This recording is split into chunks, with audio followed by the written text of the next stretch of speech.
વાયનાડ લોકસભા બેઠક પર પ્રિયંકા ગાંધીને જોરદાર લીડ, કોંગ્રેસ મહાસચિવ 85,000 મતથી આગળ। દેશની બે અત્યંત મહત્વની લોકસભા બેઠકો પર યોજાયેલી પેટા ચૂંટણીના આજે પરિણામ જાહેર થયા છે, જેમાં કેરળની વાયનાડ બેઠક પર ખૂબ મહત્વની છે। વાયનાડ બેઠક પરથી જ કોંગ્રેસ મહાસચિવ પ્રિયંકા ગાંધી ચૂંટણી લડ્યા છે, જ્યારે તેમની સામે ડાબેરી મોરચાના સત્યન મોકેરી અને ભાજપના નવ્યા હરિદાસ ચૂંટણી લડી રહ્યા છે। એવામાં હાલ 85,533 મતથી પ્રિયંકા આગળ છે। આ ચૂંટણી દ્વારા પ્રિયંકા ગાંધીએ રાજકારણમાં પ્રવેશ કર્યો છે। જો પ્રિયંકા ગાંધી ચૂંટણી જીતશે તો એવું પહેલીવાર બનશે કે ગાંધી પરિવારના બધા જ સભ્યો એટલે કે સોનિયા ગાંધી, રાહુલ અને પ્રિયંકા ત્રણેય સંસદ સભ્ય બનશે। કોંગ્રેસ નેતા પ્રિયંકા ગાંધી વાડ્રાની આ પ્રથમ ચૂંટણી છે।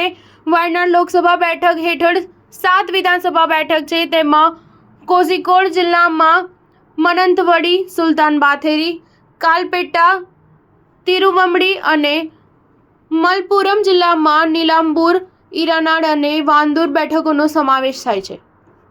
રાહુલ ગાંધીના રાજીનામા બાદ આ બેઠક ખાલી પડી હતી। એપ્રિલ-મેમાં યોજાયેલી લોકસભા ચૂંટણીમાં રાયબરેલી જીત્યા પછી રાહુલ ગાંધીએ વાયનાડ બેઠક છોડી દીધી હતી, જેના કારણે આ ખાલી પડેલી બેઠક પર પેટા ચૂંટણી યોજાઈ હતી।